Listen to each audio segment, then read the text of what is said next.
it's been too long since I've done a Spyro related video here. Let's change that. Hey guys, IceWire here, and today I wanted to take a moment to talk about the little details of the Spyro Reignited Trilogy that I'm looking forward to seeing in the game.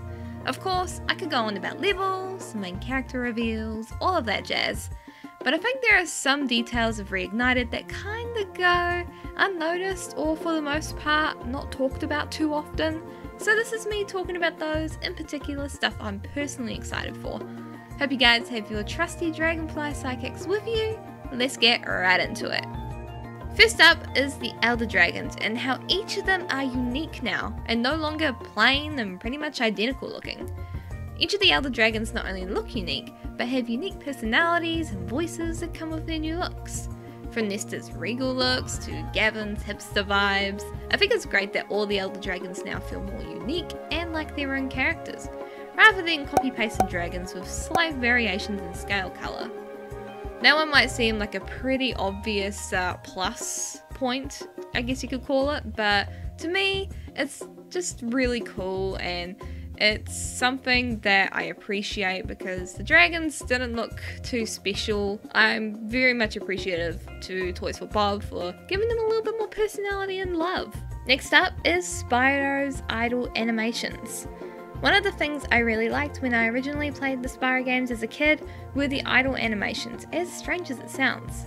Back in the older games, if you left the controller alone for long enough, Spyro would do this thing where he looks around himself and then back at you, and I loved it a bunch. This is not the first time I've mentioned it on my channel. I would personally not touch the controller when I wasn't in the middle of doing something in game just to watch him do that.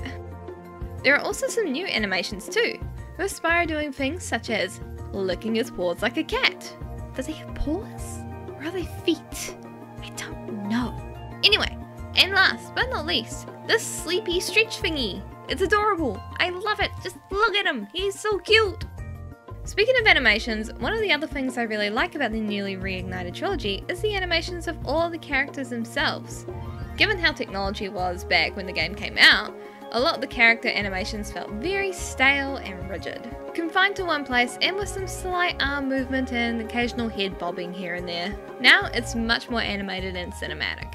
Take for example this scene with Allura right here. They gave her so much more personality just with her movements alone. The little bending over sideways thing she does when Spyro asks her if she's a goat, leading to her famous "I'm a fawn, you dork" line, I believe gives her so much more character. She's playful and teasing at Spyro's assumption, and while she does call him a dork, her body language shows that she's not offended. Even Hunter's animation is really well done. He's a little awkward and bashful about being asked why he's late, but he still has his, cheetah boyish charm? I don't know how to you get what I mean. Plus this goofy face. It captures the pure essence that is the giant dweeb that is Hunter. And finally, the gameplay. One of the greatest things about Spyro being brought to the modern day console is how much better the controls are. During the early 2000s, it's no secret that gaming controls weren't exactly the best. Lots of rigid, quick movements, and it's sometimes very clunky. But at the time, it was the most fluid thing control-wise for gaming. Now that it's being remade in a modern engine, it's so much more fluid, and it astounds me and makes me so happy to see just how awesome the controls look now. The flying and running around looks and feels smooth. The fire breath attack looks fantastic, and it feels like you're really breathing fire on baddies and sheep alike. Even the timed speedway minigames look so much better and easier to play. They'll still present a fun challenge, of course, you know, that's the whole point of it. But with a smoother gameplay experience, it'll be much more fun and less frustrating for players. And those are just some little details of the Spyro Reignited Trilogy that I am super duper excited for, and I want to know what your thoughts are in the comments below. Are you excited for any of these things?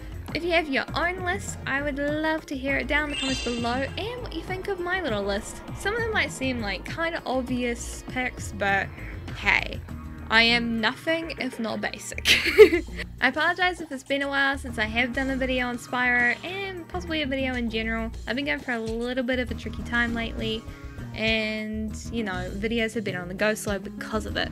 But I am trying to do my best to truck through it, and I hope you guys enjoyed this video and stick around for some more. Consider supporting me on Patreon, as it feels to go for my content's quality and the variety and production of said content that you guys get to see all here on the channel. And of course, a massive thank you to my current patrons. They are, of course, Cosmoronic, Nicholas Montoya, Caroline Richardson, Cooladora, and Bow and Arrows. And if you want to see your name shouted out at the end of the video like these guys, do hop over onto Patreon and have a look around at the cool rewards on offer. It is IceWire signing off, and I'll see you introverts later next time on the channel. Have a lovely day / night wherever you are in the world. Bye!